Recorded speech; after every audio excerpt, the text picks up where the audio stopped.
welcome to this evening's edition of Politics 101. Trust that everyone had a restful weekend, if that is at all possible. But certainly, certainly, it's a new week. It's a new week, and we are in the grind again. So please share the link. Let everyone know that Politics 101 is on tonight. We have a packed program tonight in two parts. The first part of the program, we will be dealing with that bench cop issue. The issue with Ryan Benchop, who is the son of Mark Benchop, who the young man got a government scholarship and went abroad and studied, and is getting the opportunity to do a master's degree.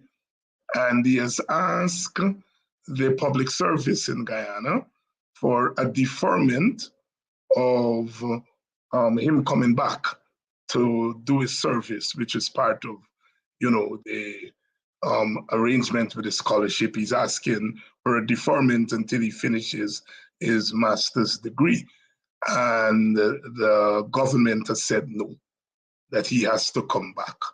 And there's been a lot of speculation as to whether that was politically motivated. It looks like that to me and to a lot of people, because my sense is that if and when scholarship holders ask for deferment, these are usually granted, in that it makes sense. But tonight we're going to be talking with a former Minister of the Public Service, Tabitha Sarabo-Halley, who was Minister of Public Service under the previous government, the coalition government. And she's going to give us what happens, the inside scoop, so to speak. So we're going to have Tabitha on for the first part of the program. And then the second part of the program, we are going to be dealing with that government symposium, media symposium. The government had this big two-day media symposium last week to mark World Press Day. And there seems to have been a lot of fireworks, if one may call it that, at that media symposium. The Press Association has come out swinging, and the government apparently made some proposals at that symposium. So we're going to have a panel of journalists on tonight who are going to tell us exactly what happened there. I wasn't there, and we were not there. We have heard the government side. We are going to hear the side of the journalists. Our panel tonight is going to be Dennis Chabrol, Adam Harris, and Miranda LaRose, three veteran journalists. They are going to give us their take on exactly what happened at that symposium and what are the implications of what happened there going forward. So please share the link, and I welcome you all to Politics 101 tonight. Of course, by now, you all would have seen that video which has gone viral, I suppose,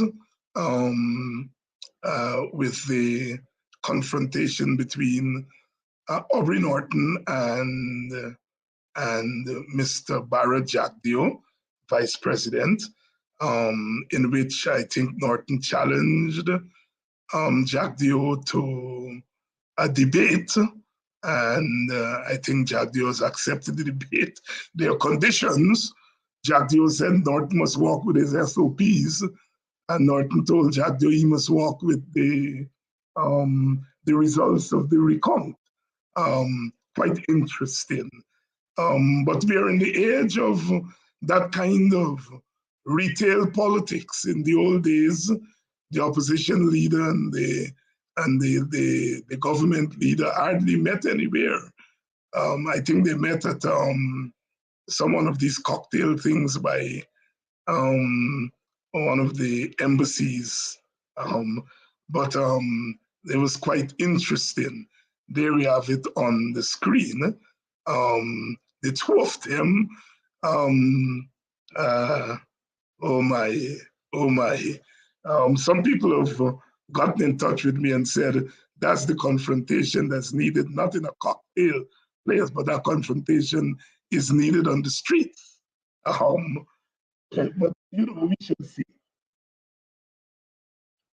So, so tonight, however, we're going to be dealing with the bench shop issue, and then we're going to go on to deal with that symposium. Welcome to Politics 101, whether you're in Guyana, or you're in the wider Caribbean, or you're in South America or North America, or whether you're in Europe, wherever you are, in Africa, wherever you are, and you're joining us, welcome. And I want to thank you all for being loyal Politics 101ers. I want to thank those of you who have made some contribution last week. Last week, a few of our listeners made their contributions to Politics 101. Thank you all so much. At the media conference, I think we were referred to as social media influencers. So we've gone from bad boys who are preaching hate and all that stuff to now social media influencers. And I noticed the government is now moving to set up its own social media influencers. Some PPP folks in New York launched a social media program last week, and the first guest was Mr. President Irfan Ali. So, social media influencers. Welcome to Politics 101, and just let everyone know that we're on.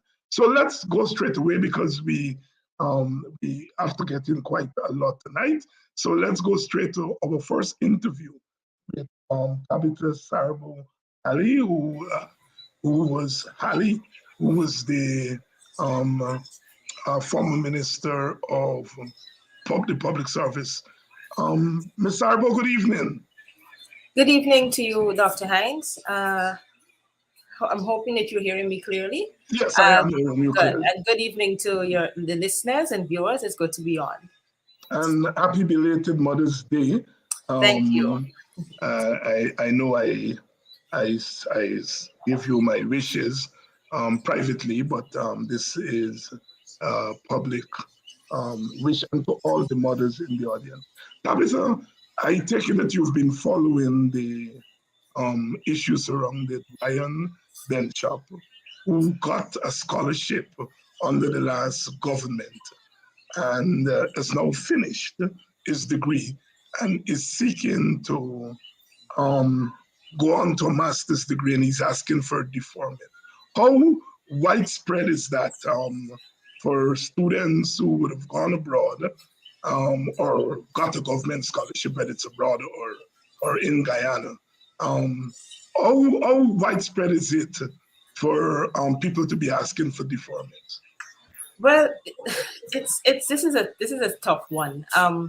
When I got there, it was obvious that the system did not really like that.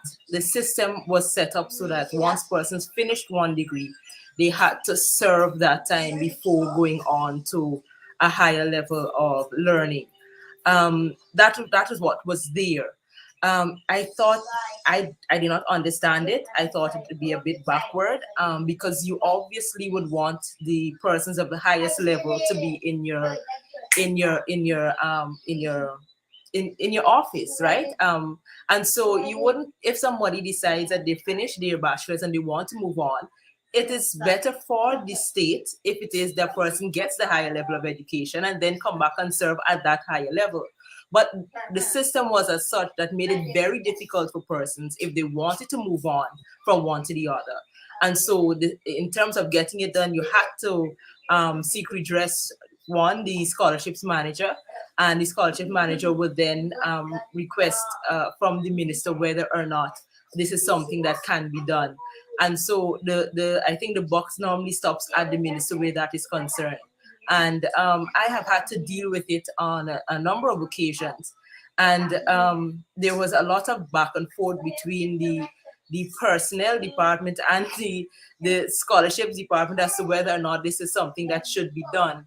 And so I understand that when Ryan would have approached the ministry, I understand the pushback, because generally the first response is no.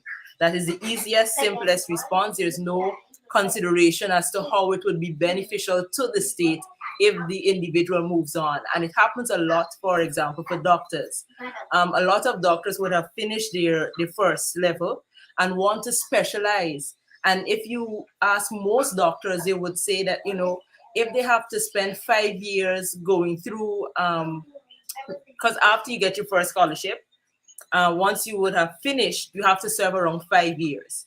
And most doctors would say to you, if I have to come back and serve 5 years, life would have overtaken my ability to now go back and specialize. And you would find a lot of the women not being able to specialize because now they started having families and stuff like that.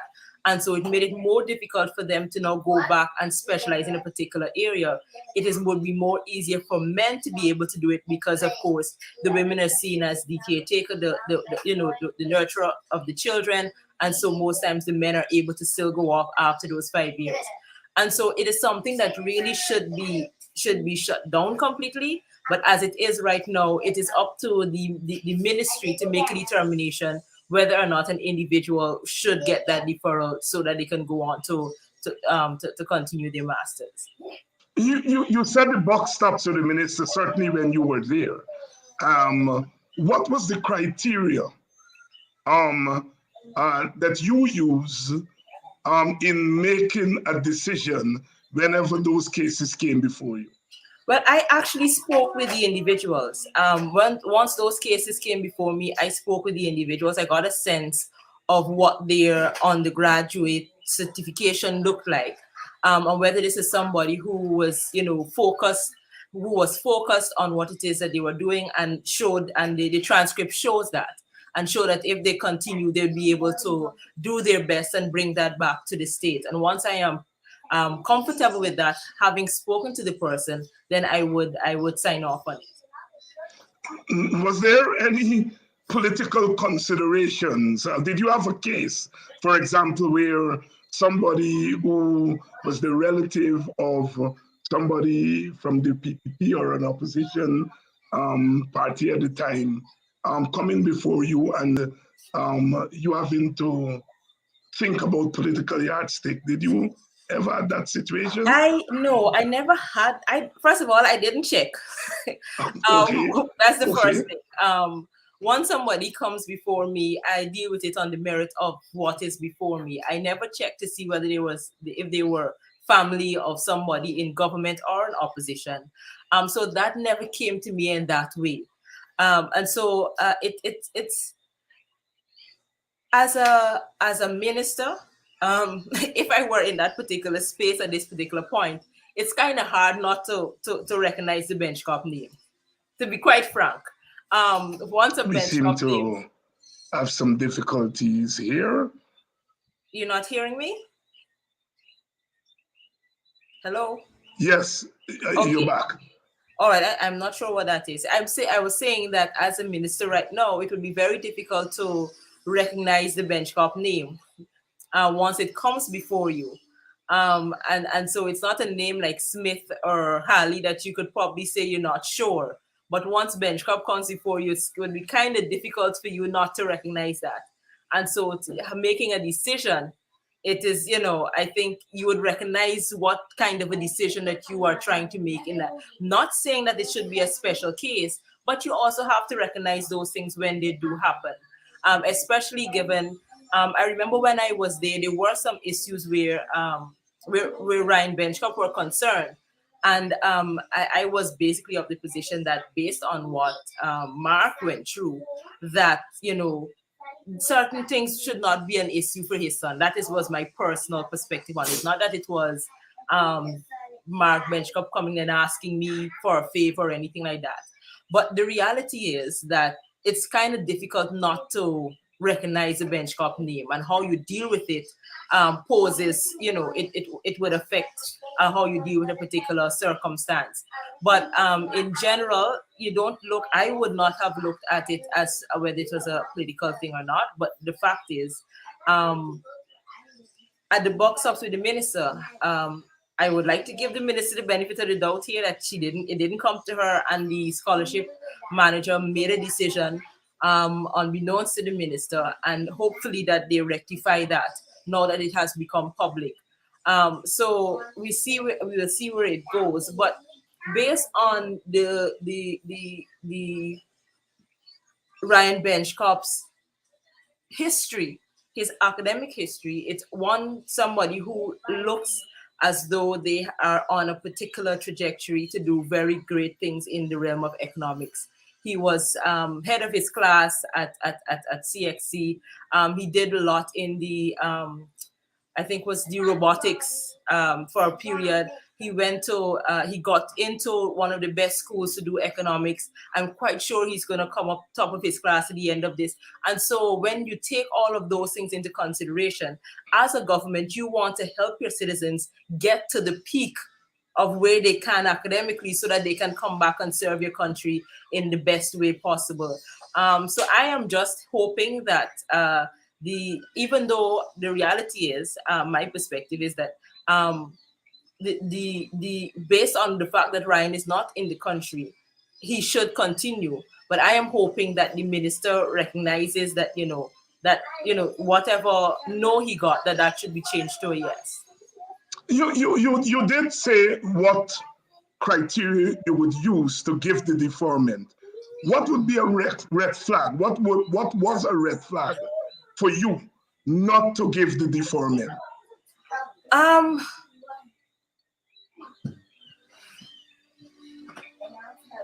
trying to figure out if I ever said no to someone.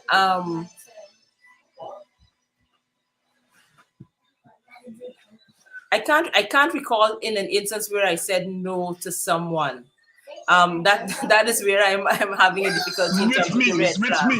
Which means the people who ask for deferment usually have a very good case. Yes, they usually have a very good case. Because it's not persons who are just not interested and just want another 2 years to go and have fun, because an education is a serious thing. And if it is, and there's some persons who were willing to give up the government salary, because when you're on scholarship, if you're government employed, you continue to get that salary when you're on scholarship. And some persons were willing to even give up their salaries so that you can allow them to go to study to come back. And when you see cases like that, there were persons who are really interested in developing their craft, whether it's in the medical field or the social sciences. And so at the top of my head, I can't recall saying no. Maybe somebody would remind me at some point, but at the top of my head, I can't recall saying no. Is there a prevalent case of the cases where people go abroad on scholarships and don't come back to serve? Is that prevalent? Was that prevalent when you were there? Yes, there are cases of persons who go and don't come back. That was now that you say that, I remember one case. Now that you say that, I remember one case. We had a concern where one individual was a particular doctor. We were concerned as to whether or not that individual would come back to actually serve. Now that you say that, and because of that, we denied that particular individual, because of it would have been over time, either insinuations by that individual that suggested that they would go, they want to leave the country permanently, in some way. And so because of that, a no was given. Because the reality is there are a lot of persons who have not come back to serve. We had an actual list of persons who finished their degree, are still outside, and basically decided that they're not coming back. And so you take that into consideration when it is that somebody comes back. Is it that their interest is in Guyana and returning to serve? That has to be one of the ticks that you have to make, when it is that you're making the decision.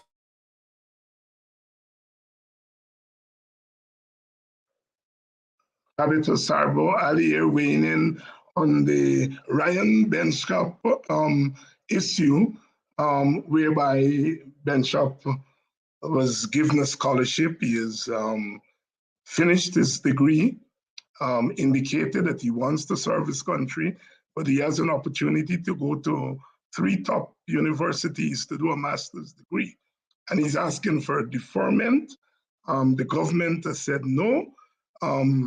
Tabitha Sarabo, who is a former public service minister, is walking us through what really happens whenever that case comes before. She says, certainly when she was there, the buck stopped with the minister, but it is possible that the scholarships manager may have taken action without the knowledge of the minister. Some of you are, of course, rolling your eyes because we are quite aware that in our political environment, especially with a sensitive issue with the name Benchop, that any scholarship manager would take such a decision without contacting the minister. But we shall wait and see. Tabitha, in the few minutes we have left, you had some ideas about reform of the public service, especially in relation to scholarships and so forth. That if the coalition had gotten another term and you were put back in that ministry, you had some ideas. You want to share them with us, if you will? Um, yes, I can. We can start on the same scholarship front. There were a lot of things that I believed were in place to hinder persons' ability to not only get a scholarship but to also move up once they started studying. There were a lot of cases, especially where doctors are concerned. Once they finish their first, and they're considered a doctor, a general doctor, so to speak. They were stuck in that position for a long time until, because they're doctors and fall under the Ministry of Health, the Ministry of Health will then make a decision as to and cherry pick who should go next to study, and who should go. And once that person studies and comes back, they're automatically above those persons who would have been there for years in that particular space. And so I felt as if it was the system was set in place to, one, allow for the minister to cherry pick who moves up in terms of scholarship, in terms of gaining more knowledge, in terms of specialization, and who gets left at the bottom, so to speak, just a general doctor. And some of those things needed to change. And those were some of the things that I would have worked on. That is in one area. In the other areas of scholarship, in the other areas of scholarship, you had a lot of instances of persons, one, they gained their scholarship, they came back and they now want to serve, but there is no place for them to serve because they were given a scholarship in an area where the public service really did not have any space for them, and so they were left languishing, waiting on a call from the Ministry of Public Service to be employed. And so would have been changing that to allow for persons not only to be to serve back their country in the public service, but in certain agencies that would be seen as not necessarily public service, but serving the state. And so widening where persons can serve once they return with a particular degree or particular skill. So that was something else that we were going to look at. And of course, the broader thing of public service and what happens in terms of training of our public service, and also ensuring that we are actually meeting the needs of those persons who come to ministries, come to government agencies to access particular services. So it would have required, and I think it does require, a complete overhaul of the public service, especially where we are going. I cannot say that I am seeing a whole lot of that being done. I don't think a lot of attention is being paid to the professionalization of the public service, given where we are going as a country, and a lot more emphasis is being placed on the private sector and making sure the private sector gets what it wants during this particular thing.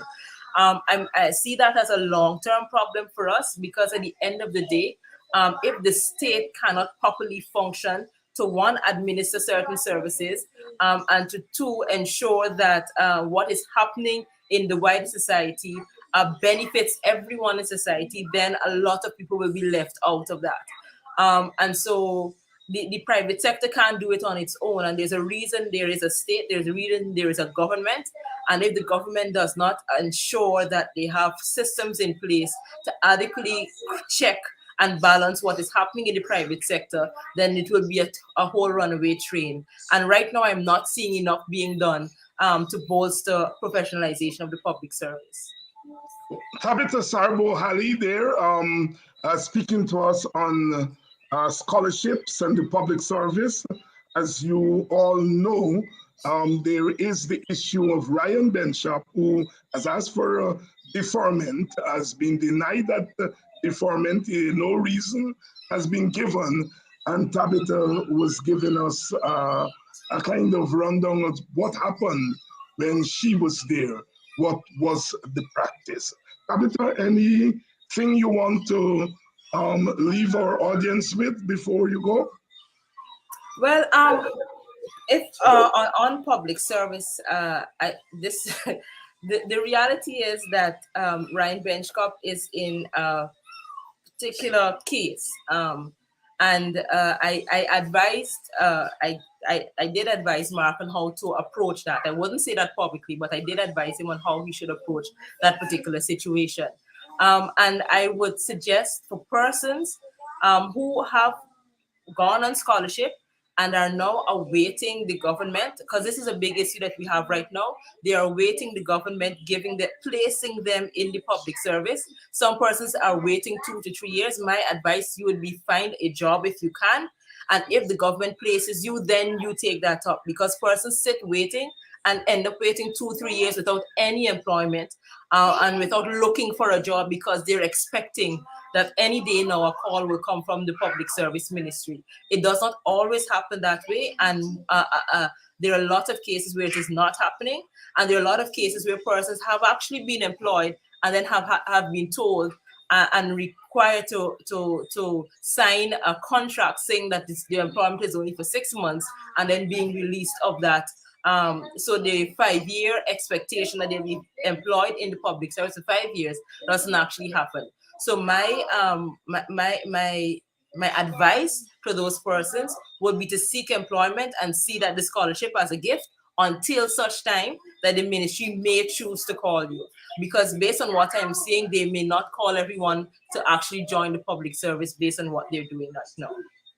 Thank you so much, Tabitha, and hopefully we'll have a more extensive discussion on some of the other aspects of the public service ministry that you intended to deal with. Thank you so much. Thank you for having me on. Thanks. Tabitha Sarabo-Halley there, the former public service minister weighing in on the Ryan Benchcott issue. Our second topic tonight has to do with the media. As you know, last week, the world observed World Press, uh, World Press, World Press. The world observed uh, World Press Day, World Media Day. And Guyana, of course, did its thing. The big observance here was a 2-day symposium that was organized by the government of Guyana. And I understand that it was well attended. There were school children there, very good. Um, and there were some frank discussions. The government gave their take on where the media is and should go. And I understand that there were media practitioners there who weighed in. The government has issued a statement through the DPI, and the Guyana Press Association issued its own statement on its take of what actually transpired there. Why, in the first place, did the government organize a media symposium? Why that symposium was not done through the Guyana Press Association? Um, these are some of the questions that are left hanging. Is the government talked about a partnership with the media? Wow. Um, where is the government going with that? What's the take of the media fraternity on that? We in Guyana, we went through that, the socialist days, nation building, when all institutions had to be part of nation building, the trade unions, the media, and all that kind of stuff. The governments were in the forefront of the new world information order. And I think we have moved out of that era, but now the government is talking about partnership and all that stuff. There were lots of discussion, I understand, about social media and social media influencers. What is the media these days? Or what are the media these days? Is it conventional media? What?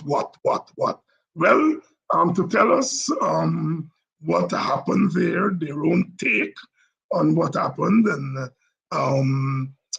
what this symposium signals about where the government is intending to go on the issue of the press and press freedom. We have two journalists who are here. Mr. Dennis Chabrol, who is the owner of Demerara Waves, who is no stranger to this program. He has been here before. Mr. Chabrol, welcome to Politics 101 again. And Miranda LaRose, is Miranda here? I don't think Miranda is here yet. She was backstage. Apparently, she got knocked off. And Adam Harris, who is not here yet, he's been quite recalcitrant um, in recent times. We will have to scold him. He's not here yet either. While we await the other panelists, Dennis, if I may start with you. What's wrong with the government organizing a symposium for the media? Well, it should be a joint. It should. Are you hearing me? Yes, I'm hearing you. Are you hearing me? Yes, I'm Yes. saying any such event should be organized jointly, at least with the involvement of the Guyana Press Association. And to that extent, the Press Association had been consulted as far as participating in the opening and also being panelists on a number of the sessions. Um, but by and large, we know where governments go when they try to get involved in the media. So Guyana is no exception. As you quite rightly said in the introduction, we had gone this way before. And I think many other Caribbean and third world countries have been included over the years in this type of experience. So, uh, ideally, we would not like the government to be involved, but they took the lead and they engaged the Press Association as far as our participation was concerned in the opening and our presence on a number of panels. To that extent, I think it afforded us an opportunity to let our views known, let our positions known, and also we were certainly accompanied from the floor by the editor of the Starbuck News, Mr. Ant Prasad, who was there throughout both days. And one can essentially say that he was a de facto panelist from the floor. Um, I think Miranda is here. If you can bring her in, Miranda LaRose. Good evening. Hi, good evening, Dr. Hines. Do you hear me? Welcome to Politics 101. There were times when you got to interview me as, as a Yes, journalist. I Now did. I get to knock back my time to interview you. Miranda is a veteran journalist. I know was at Stabrook News. Are you still at Stabrook News? No, I am a contributor. I do a weekly piece, and every now and again, when they ask me to do something, I do it. I gladly do it for them. Right, and you had worked in Trinidad for a while too, right? I spent almost 10 years in Trinidad. I worked with two of the leading newspapers there. That is Trinidad and Tobago Express, Trinidad Express, and Trinidad and Tobago Newsday. Yeah, Newsday, two of the top newspapers there. two of the So top. as you all can see, Miranda is well qualified to deal with the issue of the media. Miranda, let me pose the question to you that I posed to Dennis. What's wrong with the government organizing a symposium to observe World Press Day? Um, I wouldn't say what is wrong with government to have done it. I think that they should have partnered. However, I'm not so sure if they partnered with the Guyana Press Association in the organizing of the event. I saw a few things that I thought it was in a way good that they did it, yes, but there should have been more participation from the private media houses. I think there should have also. Uh, I really didn't like that open setting. I thought that there were sessions where they could have broken it up into discussion and workshops. I wasn't there for the entire 2 days. I was there for most of the second day. I can't say what the outcome was. I would have liked to know that some tangible things, they should have reached some tangible decisions as to how they go forward. Um, I listened, and there were times I felt like interjecting because of my own experience, but I would have felt more comfortable if I would have been in a smaller space discussing with like-minded people Mhm. instead of just trying to shout out in that big wide open space. It wasn't. I don't think it was the best setting. You don't think it was the best setting? One of our viewers is saying here it's refreshing to see Miranda LaRose live. What a blessing to have her present. Um, Miranda, welcome. Thank you. And that's what our program is about, is to bring as many people onto the program so we can broaden our discussion. Let me get back to you, Dennis. Um, you're a member of you're part of the executive of the Press Association. Dennis? Yeah, yes, I am. Yes. When the government informed you all that it was doing this, did you all suggest to them that it would be better to do it as a partnership? Because both you and Miranda are saying here, if she didn't hear you and she echoed the same sentiment, it would have been better to have a joint thing. Did you all, as an association, suggest that to them? Well, internally, inter- internally, we welcomed the overture by the government as far as engaging us, and to that extent, we knew that they were going to take the lead. We did not get into the finer details of the planning of the program.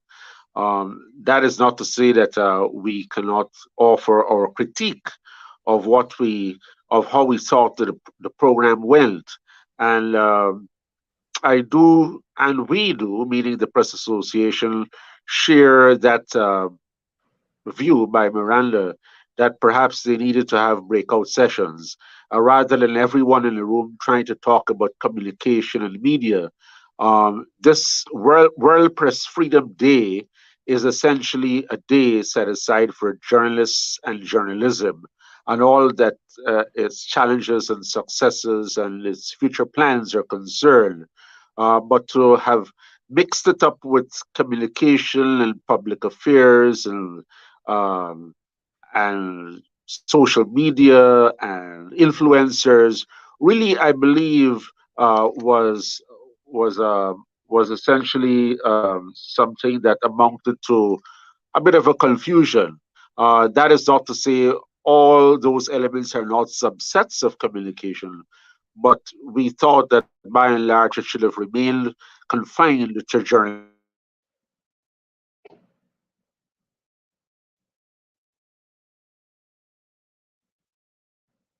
We seem to have gotten some interference there. Um, um, Miranda, Yep.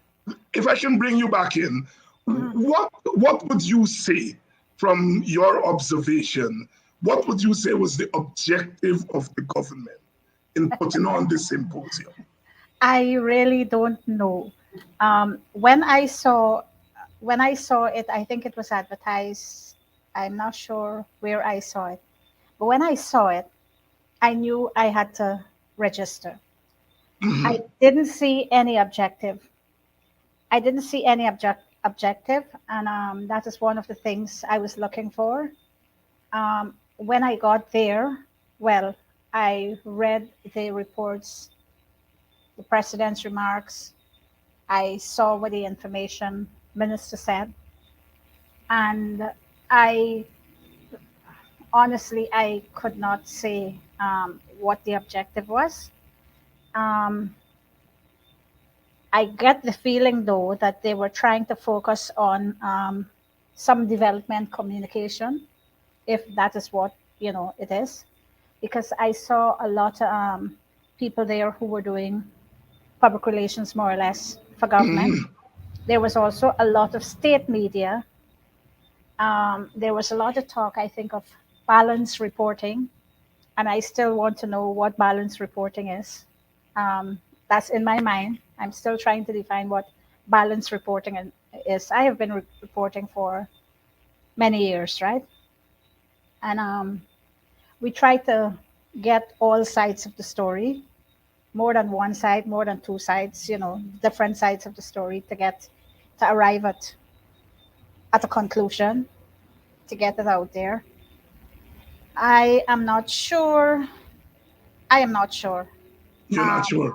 I am not sure. I think it was more or less one of those, I don't want to say a publicity stunt involving the media, but Mhm. it was nice interacting with colleagues, older colleagues, young colleagues, seeing everybody coming together and feeling at least as though you belong to a fraternity. Yeah, yeah. That was, Miranda, that you've was, been doing this like you said for mhm, decades. Um, uh, um, and we know that the world has changed, the media landscape um, has changed, but there's some things that I would assume must remain constant at the core of journalism.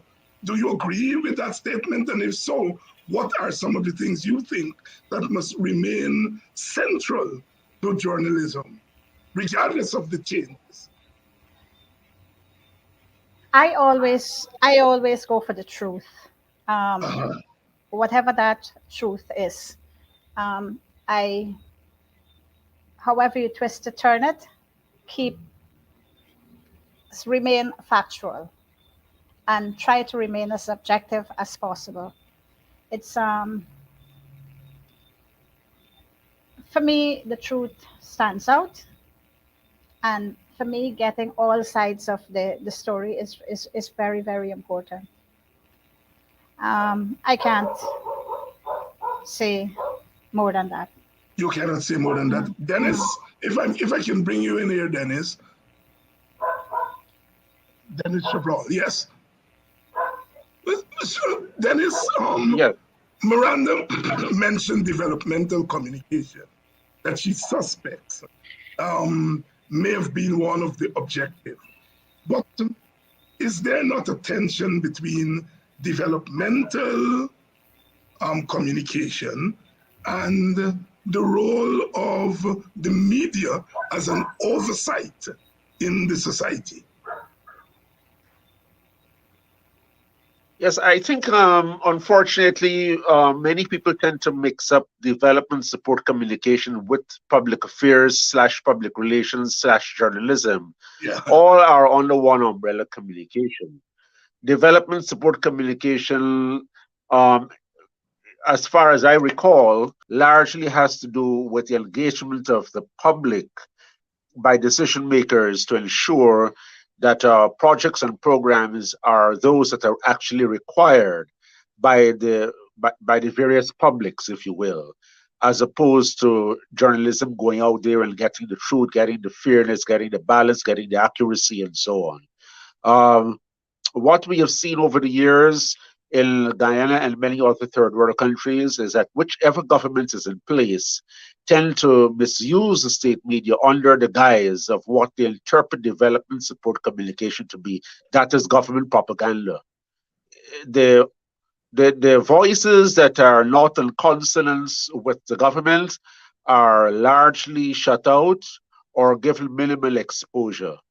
At one time, they were shut out completely, and I'm talking here about the 80s and part of the 90s, where even programs like the Caribbean Today that had carried the bauxite strike in Linden, the retrenchment of thousands of workers, the segments of those programs were never allowed to be broadcast locally by the then government in power. They were edited, so a 15-minute program some days ended up only to be about 6 or 7 minutes because half of the program in those days used to be largely focused on what the government wanted it to be, the good things of Guyana. Anything bad or they perceived to be bad was shut out. We have had instances of those over the decades, even outside of news coverage. We have had an instance where a sitting minister of the government marched into NCN and ordered that a particular selection not be played because he found it offensive. I don't know if that is any way close to development communication. I don't know if you would like the way a reporter asks a question or the type of a question a reporter asks that you will label him or her one way or the other, whether he or she is a carrion crew or a vulture, or whether you choose to shut him or her out for whatever reason. All of these are experiences that we have had over the years under different governments. You, in the case of Dr. Hines, as well as Mr. Lewis, had been shut out of the Chronicle because the then government, the then coalition government, had found your columns offensive. Is this development communication? I would like to say that communication, whether it is perceived to be bad or good, is part of the entire process of the fundamental right to freedom of expression, with all of its limitations constitutionally. No one is saying that you're going to go on the airwaves or go on social media and say and commit and urge people to commit a particular act, or whether you're going to violate the whole business of public health and order and all of that. But at the same time, the media ought to be allowed to cover it and aim for the truth as far as journalism is concerned.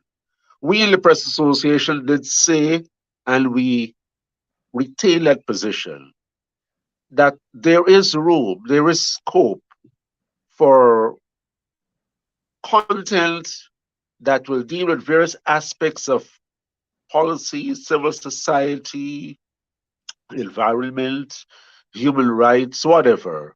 These are special productions. These are not necessarily news productions that are going to suffer the limitation of a conflict of interest by way of payment for broadcast. If you have those special content, whether it be for radio, television, or print or online, there's a role, there's a scope for that. In the same way that governments pay the private media, I'm sorry, for the publication of advertisements. So there is scope for the promotion of government programs and policies, like there is scope for the promotion of other voices that are little heard or not heard at all in civil society, the ordinary man in the street. At the end of the day, media houses, except perhaps to some extent the state media, the media houses have bills to pay. But at the same time, your news content ought not to be in any way constrained by a dollar, whether it be from the private purse or the public purse. There needs to be a clear delineation between the two. Yeah, Dennis, and the problems that the media, especially the private media, have had with the government really it's not confined to one government. All governments, All government. yeah, from the colonial time come right through to the first government, the second government come right through. So it seems to me there's a fundamental problem about governments not trusting the media, and seeing the media as enemies of the state. Now, you heard those things in the first years of independence, but here we are, 60 odd years or almost 60 years of independence, still fighting those battles. What are you all in the media doing so wrong, Miranda? That governments, governments, of all stripes and ideological persuasions, see you all as enemies. Now, I don't know, but I just want to go back to this little issue of oversight, right? Yes. Dennis, was that an issue at the conference? Was it such a... I didn't notice anything while I was there on the second day. No, Because I think oversight is a very important role of the media, and yes, we do. we have to we have to be on guard there all the time, and not only with governments but for the people themselves as well. I like to say that over the years, both in Guyana and both in Trinidad, I think I have contributed to the people themselves, right? I remember in Trinidad, there was a community just outside of Port of Spain. It was I think it was called Febo, Febeau, Febo. And these people hadn't running water in 40 years since that community was established. It was also an area where people generally don't visit. It's a back of Laventille. And I was in that community, and we made a front page issue out of that. And within a month's time, those people had running water in their community. Mm-hmm. And if I hadn't gone into that community, I don't know when and how they would have gotten water. But it's bringing the issues to the government as well. We're there to help the government. we're there to help the people, the government of the day. And if we criticize you or we tell you that what you're doing is wrong, and we're the voice of the people out there, and the people are speaking through us, and they're telling us to tell you that what you're doing is nonsense. Listen to the voice of the people. Listen to the voice of the people. Dennis, if you care, you can answer that question, what you're doing wrong. But I want you to zero in on this issue of partnership with the government. It seems to be one of the things that was suggested at the symposium. What does that mean? What do you interpret that partnership to mean? And Miranda, you can also weigh in on that question. Go ahead, Dennis. If we are to partner with a government, and this is nothing really new, at least not to the current executive of the Press Association, because under the coalition government, we had been provided with, I think, I don't recall the figure to be honest, but we had been provided an annual grant or the opportunity of an annual grant under the coalition administration. That is the Press Association. Under the strict condition, and I think the president of the Press Association has this in writing, that our work will not in any way be affected by the provision of the support of the association. So that was a form of partnership that we had. We are also partnering with the government or the governmental agencies as far as accreditation is concerned.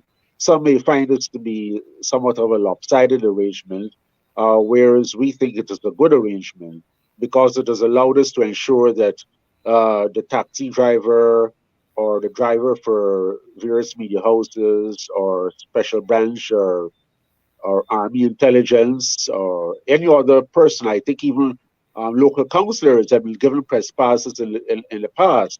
All of this now has been ironed out because we are part of the accreditation process. Some say we should not, we say we should, because we know who the journalists are, as opposed to having our colleagues being infiltrated at at events or people misusing press passes to go into entertainment activities.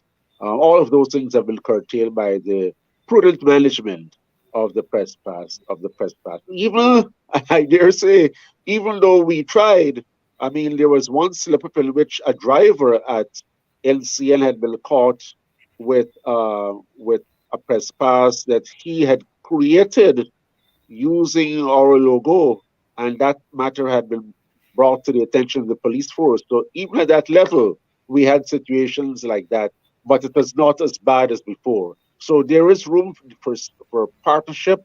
There's room for involvement with whichever government, but it must not be at the expense of the truth.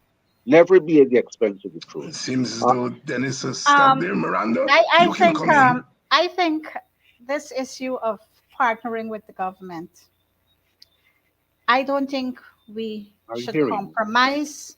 I do not think that we should compromise or that we should partner with government where news, where reporting is concerned. We ought to remain independent, and that ought to be defined with government, that we are not your mouthpiece per se. We will do public service announcement for you when it is necessary. If there's a flood, if there's national disaster, and we need to get these things done, we will do it, and we will do it fair and square. Yes, we could partner with government in other issues, but not where reporting is concerned. I think we ought to remain independent there. Dennis Chabrol, you share That that is my. sentiment? Absolutely, I share that 101%. If you if Um, you know, if you want to take me to an assignment, you want to provide that transportation, you want to provide accommodation for me, provide it. But let me report according to what I see, according to what is reported to me. Let me put it out there as is, you know. But yes, inform me when you're going out, you know, don't inform selectively. And this is something else that I found here back home in Guyana, is that um, our media is more or less very biased. You can tell a reporter, I can tell that this reporter is supporting this government, this reporter is not support this government. Um, I worked in media houses in Trinidad where I know my reporters. I was in the political department. I was also once the political editor on the desk. And I knew all the reporters there. I knew who was PNM, who was UNC, who was COP, who was whatever. But when the report was out there, nobody could tell who reported that because you see no bias in the reporting. I can't say the same for our reporters here in Guyana. There's just maybe just a handful who would actually report, you know, would report Mhm. otherwise. Chabrol, you see that as a problem? I see that as a problem, but I think that it is an extension of a wider problem, Mhm. and that is linked to ownership, because ownership determines self censorship. For Yeah. instance, you would expect certain content in the state media or in media that are aligned to a governing or opposition aligned or aligned to align to a government or the opposition party.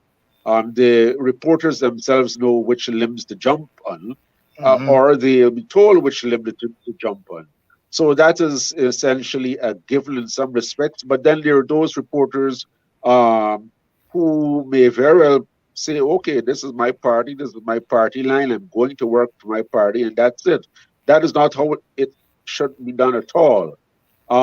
I think also coming back to partnership and governments, there is room for self-regulation. I am opposed to Yep. any Mhm. legal regulation of the media.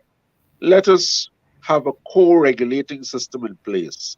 Um, Sometime I think in the early 2000s, I think, yes, a Canadian consultant had come down here to work with the Press Association on a project on self regulation. But as far as my memory recalls, that person was eventually given marching orders because it was not in consonance with the expectation of the government of the day.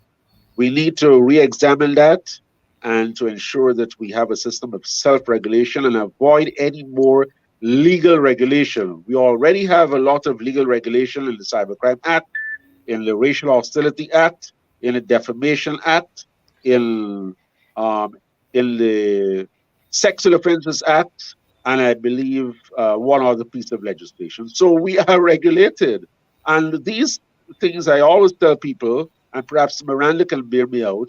Whenever the state feels that you are not that you're violating someone's right to privacy, or that you're probably going to be injurious to the long-term development of women or children, then they will step in and they will pass regulations or laws. If you're told over and over this is what is expected of you and you do not comply, then I think with respect to the responsibility of the media to certain segments of society, there may be the need as far as the government of the day is concerned for legal regulation, and that is not what we want. We want self-regulation. Yeah. Miranda, you wanted to jump in and say something there? Yeah. Actually, I recall I was listening to Tenny Hoosty when he was from the Bar Association, when he was Yes. making his presentation. And what stood out to me there is in 1985, um, J.O.F. Haynes, Justice Haynes, right, had noted then, to those of us who were involved in that training at that time, and that was at UG, he said that there were no protection for our sources. And I noted Tenny said the same thing again, and that's 36 years ago. Yeah. 36 years ago, he said the same thing, right? So there's no protection for our sources. And to protect our sources, it means that we will have to go to jail if need be, just to protect our sources. There's no, that stood out to me at that conference. Yeah. And Wow. this is where I say that there should have been people should have been given the opportunity to discuss things that they wanted to discuss in a closed group and make recommendations so that at the end of that conference, at least some of our concerns could have been put to the government and get government to act on it. Dennis, anything came out of that nature? No, except I think on the panel that I was, Mr. Husti did say that if we would like to have any laws addressed, such as the Cybercrime Act, then we can submit our memorandum to the Law Reform Commission. And I have told the president of the Press Association that is something that needs to be acted upon, because we all know the limitations of the Cybercrime Act. We had warned the previous government, civil society had warned the previous government, we had warned ourselves, and we see what is happening here. Likewise, I think the broadcasting legislation needs to be amended to define what is public service content clearly and unambiguously. Otherwise, there is room for misuse by any government at any given time. Dennis Chabrol. Norman says here, Miranda LaRose has a special place in my heart. She is and has always been a beautiful soul. She's a media legend in Guyana. As a young man starting out in public life, I had the opportunity to meet her, and I will remember her warmth and the humbleness. Um, that is there from uh, one of our viewers here. Um, Now, invariably, social media featured at the symposium, and I noticed as part of the Press Association statement, it was making a plea for a distinction between social media, what they call it, social media influencers and journalists. Let me make it very clear. I am not a journalist. I make no attempts to be a journalist, right? I may fall in the category of opinion shapers or whatever the case may be, but I'm not a journalist. I'm interviewing you here, not as part of journalism, as part of mobilizing people to be more informed. That's my objective here. But you all were there. The social media story came up. Tell me what was the take or what was said about these social media influencers? Who wants to begin? Miranda? Well, I will. Social media. Let me go back to Newsday in Trinidad. Mhm. We had we had a journalist there who was solely responsible for tracking everything that was going on in social media. She had Facebook, she had Instagram, you name them, Twitter, you name them. She was on all of them, and because news tend to break in social media, and social media, our community journalists, however you call them, they break news, but they don't know how to report it.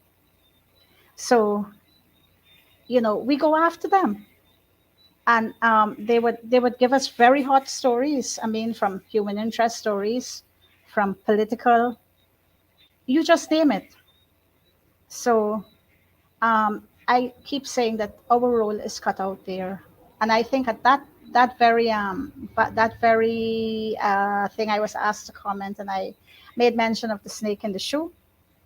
I didn't see any of our media houses follow up it, but I know the community very well. I know the person who first broke that story because it's one of her nursery school children. And I thought it was an opportunity lost because I just saw one I think daily somebody gave a 4 line on it, but it made for a good human interest story, but we lost the opportunity there. Dennis, how did the symposium treat with the social media and social influencers? I think this has to be contextualized again to what Miranda said earlier, that we had a mixture of people in one room trying to discuss various aspects of communication um, on World Press Freedom Day. So we had social media influencers, journalists, PR folk, and so on. I might be I might be putting this in a wrong context, but I doubt whether. I would say social media influencers are like fancifully called propagandists. Citizen Mhm. reporters are those people who know nothing about journalism, but they see a possible fact or a possible truth. So they're like a cub reporter, a young reporter who sees something and it spurs an interest and he puts it out there. So it's up to the people who are versed in journalism or who know a little more can put the meat in the rice.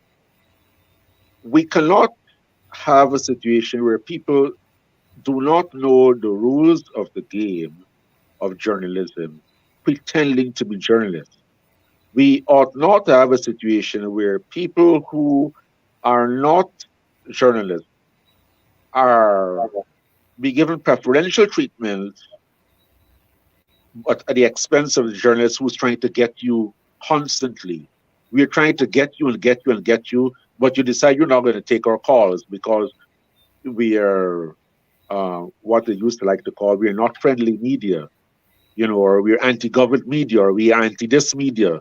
So you prefer to speak with someone who will ask you the questions that you like, or will ask you the questions that you've been given to ask. So there are those dangers there.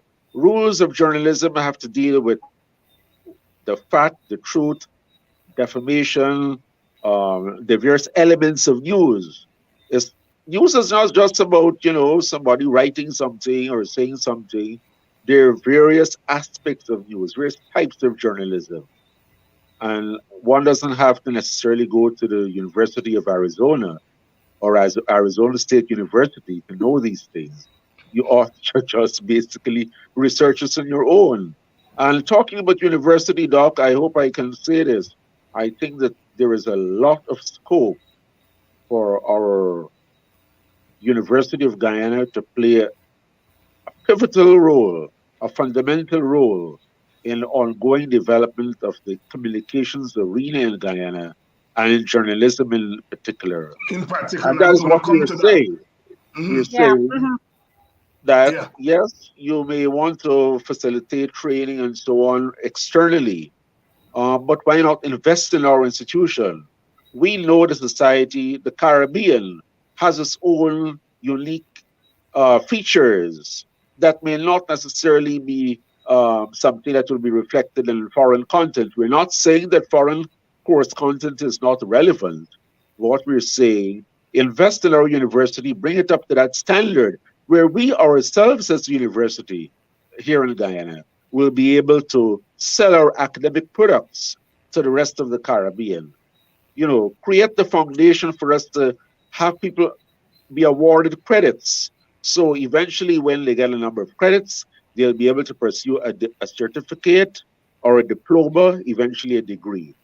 And this is all part of the ongoing process of development of communication generally and journalism in particular. And Dennis, I'm so glad you raised that because I noticed that one of the proposals coming out from the government is to set up an institution to train journalists.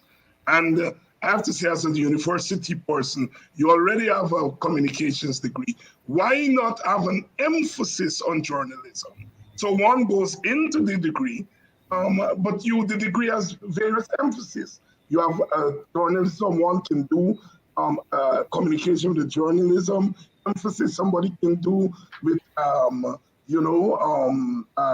advertising, somebody can do an emphasis on communications theory.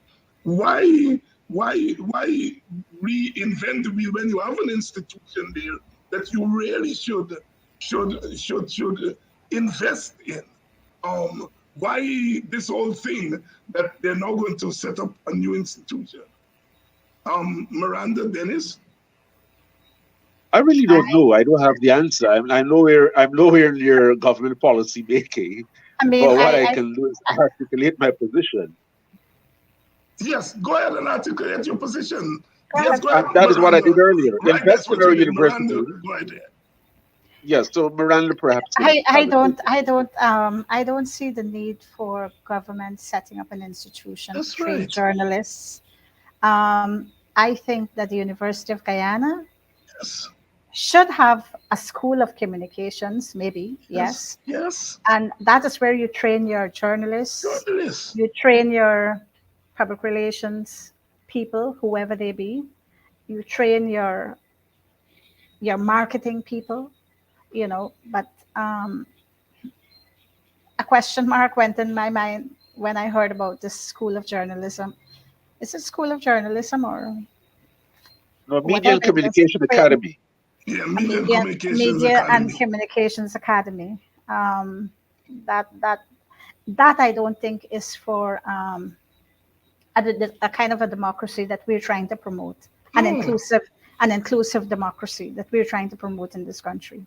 Yeah, no, I am completely opposed to it. Yes, go ahead. So Yeah. no, No, I don't. I want to join and say I'm completely opposed to it. Any government that is setting up something like that, you're setting up there to train propagandists. And nothing is wrong. If you want to train propagandists, set up a media and you train your propagandists there. But insofar as you're talking about training journalists, that should be left to the University of Guyana. The foundation is already there. You have a degree in communication.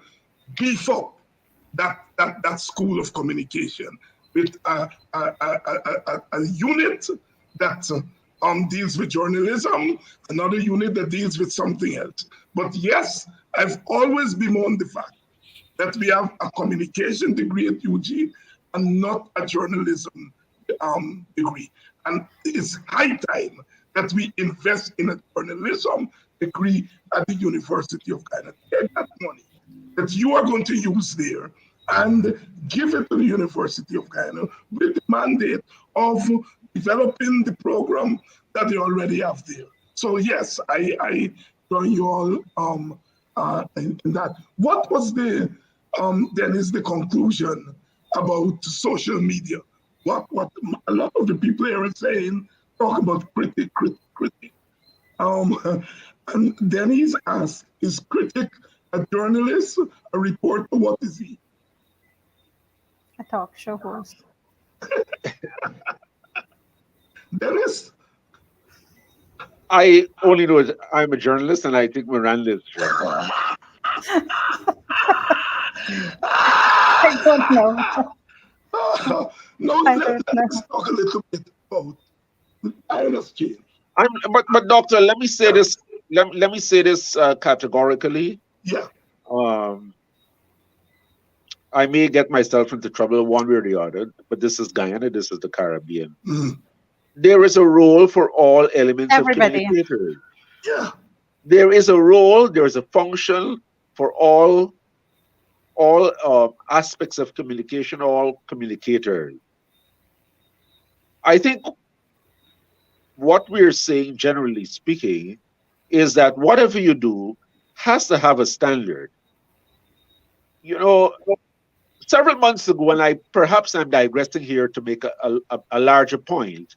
Several months ago, Ron Robinson and I were entering an eatery in Albertown, and there was this young man who was sitting there with his parents.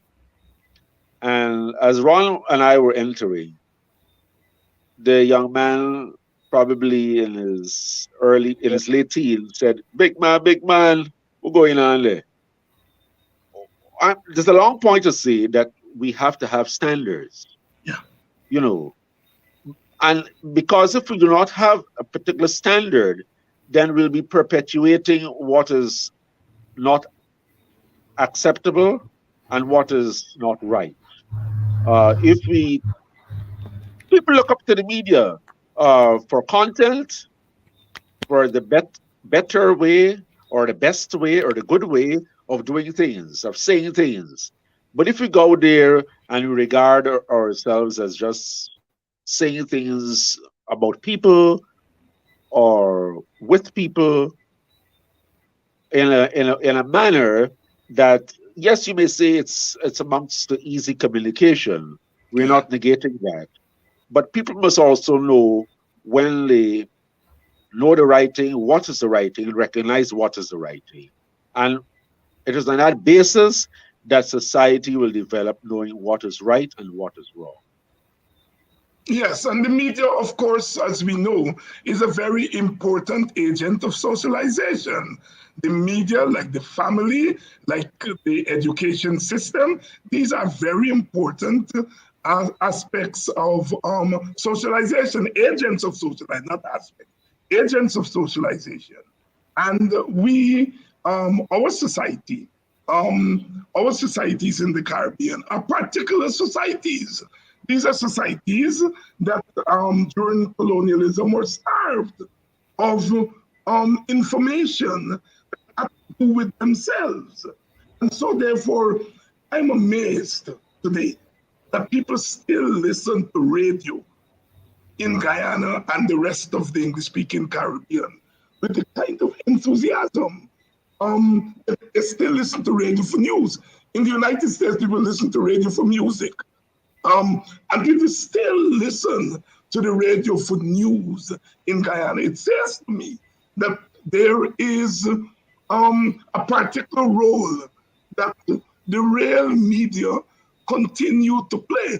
And we cannot have young generations coming up that are going to lump everyone with a microphone in front of them as journalists and reporters. No, we must know the distinction between people who are chatters and people who are real journalists. I happen to be part of the chatters. Like I said, I know I am not a journalist. And doctor, You know, uh-huh. in that regard, I think there is a larger place for ongoing media literacy by the press association, by the Yep. media houses that Mm-hmm. all cherish our profession, so that Mm-hmm. the public can become greater aware of what Mm-hmm. is journalism or who are journalists. Mm-hmm. If I can also make this point, I mean, increasingly we see it being now acceptable, but not at the level of standard education or academia, but people find it a joy in communicating in social media language, LOL, HRU, and WBU, because that is now seeped into our way of communicating, but it is not English. It is not standard English. It cannot pass muster. And can I So tell you where it has No. also seeped into? the universities. Universities. I have students. I almost lost my mind the other day when I see WPU on a student. I got so because I saw it as an affront to yes. But anyhow, it's not just it's seeping into all these areas in the society. Um, Uh, Miranda. if I may say, our media houses, our established media houses, we need to train. We need to keep training, training, and retraining. I have worked in media houses where when I left Guyana, I was never exposed to the type of training that I had after leaving Guyana. And month after month, we would have we would have resource persons coming from different organizations. We had people from the University of the Southern Caribbean. We had University of the West Indies. They came, and month after month, and this training was going on in the three media houses. I could speak for all three of them because I know the training went on. I undertook training both at Express, at Newsday, and they were also doing it at the Trinidad Guardian. I even offered to share my services here in Guyana, but nobody has, to share my experience as to how some things were going on. We could make use of the University of Guyana, our media houses. We could engage, we have people who can help us, but we're not making use of It's all those that well we and good have. to talk about labor I offer standards and my so own on. service, right? Yeah. Because I think I gained a lot while I was outside of Guyana. The kind of Mhm, exposure I had out there, I never had here in Guyana. And mhm. I'm willing to share them. To share that. Mhm. Um, Some Before I people would let you call get, me individually, and I, mhm, would advise them based on what I know. But that's it. yeah. Look, Guyana is now I agree with Dennis. yeah, Guyana is now an oil producing country. And we know that whenever countries begin to produce oil, it changes almost everything in that society. Um, how how should the media adjust to this new oil environment? Dennis, I'll start with you.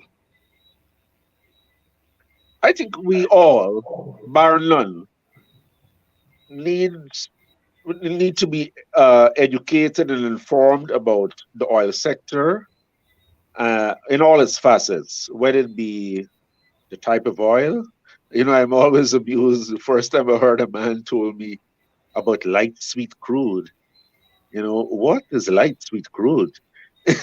So even at that basic level, you need to know about the quality of oil, the process of oil. And I think in large measure, ExxonMobil in the earlier days was very instrumental in having these sessions with us at Herdmanston Lodge and elsewhere about how this process actually works. We even had We field seem visits to and have so on. gotten some bandwidth there. Problem with Dennis. He's back. Are you Yes. back, Dennis? Yes, go ahead. Are you hearing me? Yes, I'm hearing you. Yes, we lost you Yes, for a minute. yes, I'm saying that it's important for us to learn about all aspects of the oil and gas sector, also what it means for the wider economy, the socio-economic, and even the political development of the country. Yep. Um, so it's a new industry, and we all need to know most, if not all, of the facets, and we need to approach it with an open mind. I don't think anyone in the media can claim to know a lot about it at this stage. But as the industry grows, we need to grow with it and to understand it as far as practicable.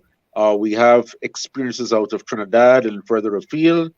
This is the era of Google, where we can research, we can contact other people, the experts, and learn as much as possible. And do not be afraid to ask the hard question. Hard question, Miranda. The That is if media you will get. That is in if the you'll era of get. That oil. is if. That is if you'll get the answers to the hard questions. It is going That's to be true. tough. It is going to be very tough because we have to look at the impact that the oil money is going to have on the entire Yes. society. Who will benefit? Who will not benefit? Already, you're hearing people saying that um, in my household, if I didn't call on a particular government minister when they were sharing flood relief, I wasn't going to get anything. But my daughter she has her own family in the home. She didn't get anything at all, you know. So we have to, we the media, we have to be very, very guarded, and this is where oversight is necessary. This is where we do not compromise in our reporting and forget about partnership in reporting. This is where we maintain our independence. because with oil, we will see many different aspects, including corruption. Corruption. And corruption is a very big thing in the oil industry, believe it or not. Yes, corruption is going to be a big issue. Equitable distribution of resources is going to be a big issue. Government secrecy, governments, as we have noticed, will become more secretive. And again, this is not confined just to one government. The secrecy started from the government before, right? So the question of government secrecy, all those issues are going to become very, very, very, very central to our lives. And I think the media have to be cognizant of those things. I think we're coming down to program time. Miranda, closing thoughts, anything that you really wanted to say? Yes, all I would want to say is, to exhort my colleagues is not to be bought by oil money. Please do not be bought. That's all. That's all I can say. Please be I have been told by other media people, I can switch between public relations and media reporting. But when I'm doing public relations, it's public relations. When I'm reporting, I'm reporting. There might be a thin line between the two, but they're distinct in what their objectives are. So please, I have been told by, and I think I mentioned this to somebody, but they never made it public. But I've been told by a businessman who was trying to offer me money for reporting certain things for him, that there were media people who took money from him. And he called their names as well. Thankfully, they're not in the media anymore. They're out of media. But don't be bought. Otherwise, you'll be sold. Dennis, closing thoughts? Don't be sold, otherwise you'll be bought.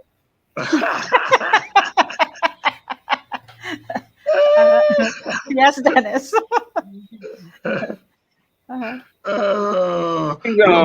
Robert is saying this woman is smart. The media should be out there checking on all aspects of the oil monies, projects, public service, and legal matters.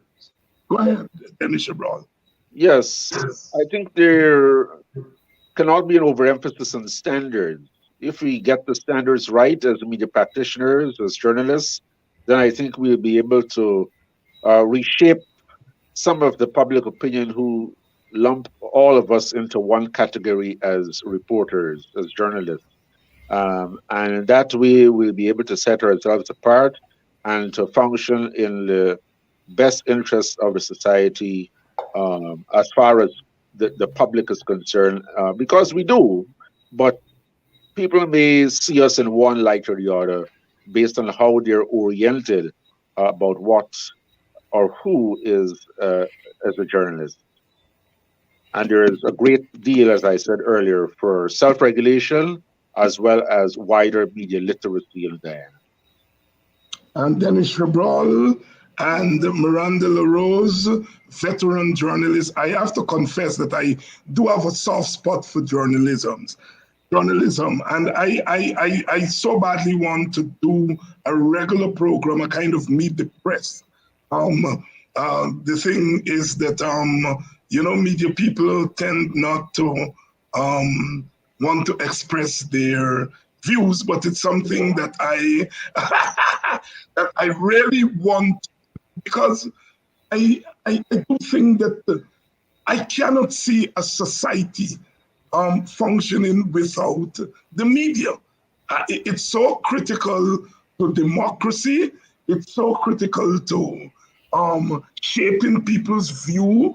It's so critical to patriotism, whatever it is. In our spaces, and I keep saying that our Caribbean, we are a particular space, and the media are so important in terms of shaping people's perception of themselves. And take Dennis, your emphasis on standards, Yep. Miranda's emphasis on not being bought, not to be controlled, not to partner with government. The minute the media partners with government, it loses its role as an independent oversight of government. You know, it's like the minister is in the executive branch, but that minister sits in the legislative branch. The legislative branch is supposed to oversight the executive branch. So we have ministers oversighting themselves. And if the media were to go into a partnership government, it would become just that. We will lose any modicum that is left of what a lot of our viewers tonight are asking for: investigative journalism. I want to thank you all so much for coming on tonight and sharing with our viewers here your perspectives on the role of the media.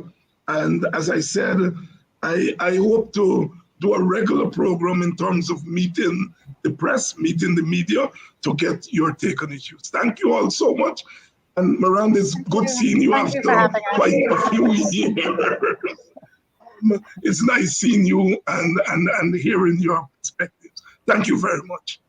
And to you, our audience, as usual, you have been so wonderful.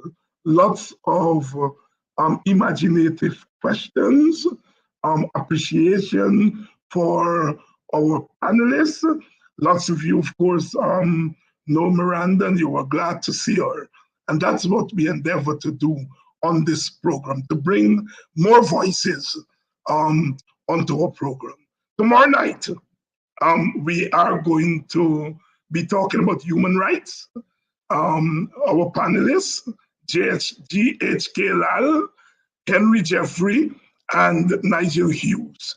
Nigel Hughes, G.H.K. Lal, and Henry Jeffrey will be tackling that report from the U.S. State Department, Human Rights Report. They'll be talking about human rights in Guyana tomorrow night. Make sure you tune in. Tell a friend. Matty tell Matty. Tomorrow night, Nigel Hughes, G.H.K. Lal, Henry Jeffrey, be talking human rights. Good night. Please help keep Politics 101 on social media and broadcast television. If you are in North America, please donate via Cash App or PayPal. If you are in Guyana and the Caribbean and don't have access to Cash App and PayPal, email your pledge to dhines6106@aol.com and we will direct you how to get your donation to us. Thank you in advance for your donation.